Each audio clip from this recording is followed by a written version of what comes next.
Bonjour ou bonsoir, car pour moi il est tard, mais nous sommes encore jeudi et ravi de vous retrouver pour la dernière vidéo astuces, conseils, santé, beauté de l'année 2022.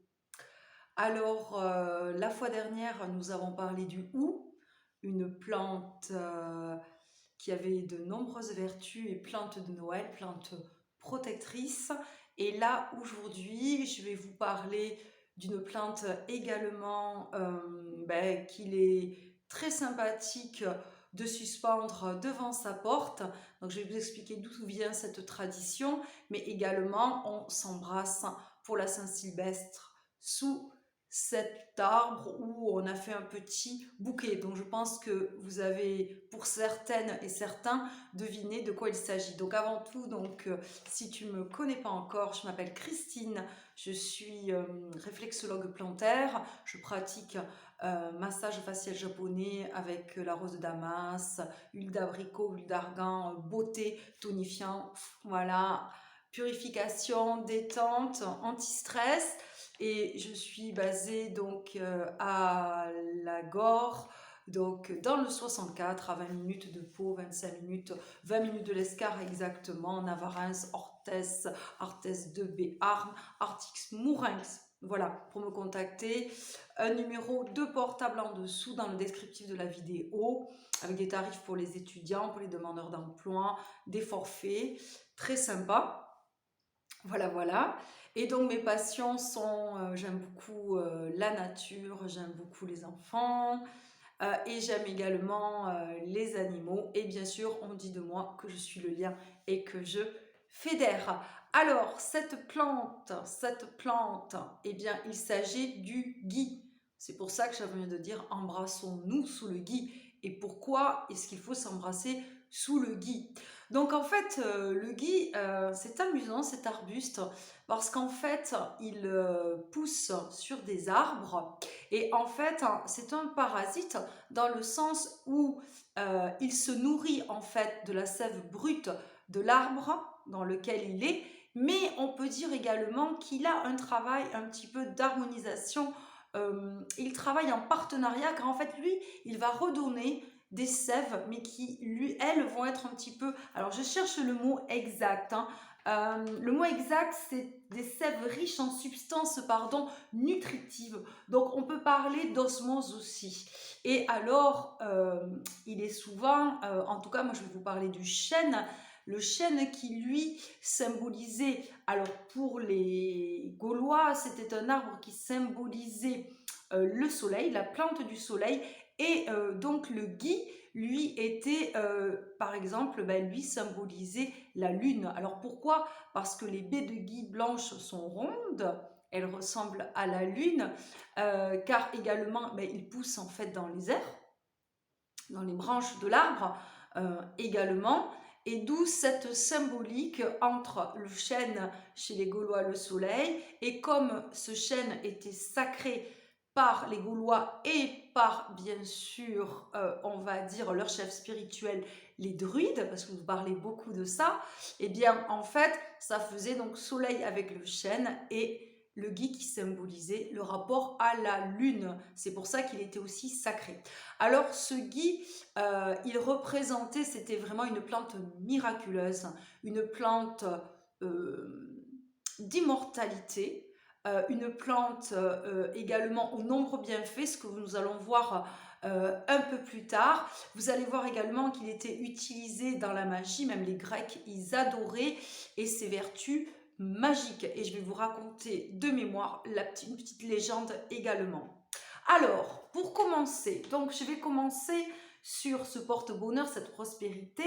Donc, pourquoi? Parce que son feuillage est capable, dit-on, de tenir 18 mois. Il a la capacité de faire sa photosynthèse, donc il reste vert, même quand il est sur un arbre, un chêne mort, par exemple. Donc, ce gui était également, comme je vous l'ai dit, la plante de prédilection des druides, un petit peu comme le hou. Ils ornaient, on va dire, voilà, leur bâton. Alors là, il y avait une cérémonie. Imaginez les druides habillés en blanc. Donc, qu'est-ce qu'ils faisaient en fait? Ils prenaient une serpe en or pour couper le gui et pour pas qu'il soit sali par le sol, par la terre, il mettait un drap blanc et en fait au solstice d'hiver il faisait cette belle fête, alors ça, oui, cette fête solennelle sur un chêne, le chêne le plus sacré et il est dit que pour que le gui eh bien, ait les plus belles vertus et surtout conserve, excusez-moi, ses vertus le plus longtemps possible, il faut que ça se fasse au solstice d'hiver. Il y en a qui disent que ça se faisait 6 jours après la lune. En fait, autour de Noël, voilà, ou un petit peu après, ou un petit peu avant. Alors, selon la légende, donc, il a des pouvoirs magiques. Alors, quels sont-ils? En fait, on dit de lui, les Grecs, ah oui, je vous l'ai dit tout à l'heure, le vénéraient et l'utilisaient également pour ses pouvoirs magiques déjà, il y a fort longtemps. Alors, il chasserait les mauvais esprits, il purifierait les âmes, il doit y avoir du travail à mon avis. Il neutralisait les poisons. Il faut savoir quand même, je tenais à vous le dire, que c'est une plante vénéneuse hein, et que lorsque les fruits tombent, c'est assez gluant, collant, d'où justement, pendant que j'y pense, parce qu'encore je vais oublier, le hou aussi, il faut faire attention. Donc en fait, on le met plutôt dehors, on ne le met pas au-dessus de sa table ou pendu en hauteur au-dessus de son bureau. Voilà, donc je continue. Il chasse les mauvais esprits. Il purifierait les âmes, il neutraliserait les poisons et, disait-on, il assurait la fécondité des troupeaux. Donc, il s'en servait, on s'en sert, et les Grecs s'en servaient pour des sortilèges d'amour et de protection. Alors, les vertus du hou, on les a vues et sont très nombreuses, et les druides aimaient beaucoup, mais les druides également, on appelait ça chez eux leur plante de prédilection. En fait, ils l'utilisaient aussi parce qu'il avait des effets un peu différents du hou, mais on va voir quand même assez nombreux. Donc, il agirait. Alors, toujours bien sûr, consulter un médecin au préalable, ne jamais arrêter son traitement et bien sûr, bien se renseigner aussi. Alors, ce qu'il est dit, c'est qu'il aurait des vertus hypertenseurs, notamment quand les gens mangent beaucoup. Il régulerait le rythme cardiaque et il serait anxiolytique et donc il aurait des vertus sédatives. Donc c'est-à-dire qu'il agirait, il calmerait, il apaiserait ce qu'on appelle les angoisses, l'hyperactivité des enfants et il soulagerait également les maux de tête. Alors là j'en ai oublié parce que il a de multiples vertus. Alors je vais vous parler de la tradition. Les Celtes l'utilisaient, ils disaient que c'était une promesse de fertilité. Ensuite, au Moyen-Âge, alors l'usage voulait que l'on offre du gui. Et pourquoi on offrait du gui? On disait que c'était la prospérité, abondance de blé, et on prononçait ce souhait en offrant au gui l'an neuf. Ensuite, dans le nord de l'Europe, ben ça c'est très connu, hein, on sait très bien qu'il est d'usage de s'embrasser à minuit sous une branche de gui, symbole de longue vie, de prospérité et d'amour. Alors, pour finir, de mémoire, la légende voudrait que le dieu du soleil, malheureusement pour lui, il aurait reçu une flèche empoisonnée avec du gui par un vilain méchant, on va dire, à l'opposé du dieu, et que ben, il serait mort, et que donc sa mère, une déesse de l'amour, aurait demandé aux autres dieux de lui redonner vie, et elle aurait dit « J'embrasserai en fait toute personne qui passera à proximité du gui ». D'où le fait que le gui symbolise bonheur, prospérité et amour.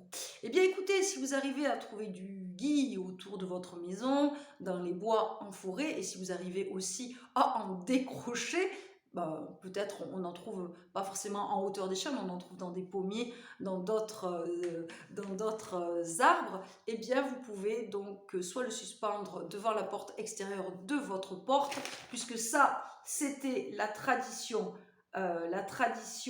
celte, on l'accrochait à la porte du foyer de la maison, ou alors, eh bien, écoutez, au 12 coups de minuit, vous embrassez sous le gui. Eh bien, je vous souhaite un bon réveillon.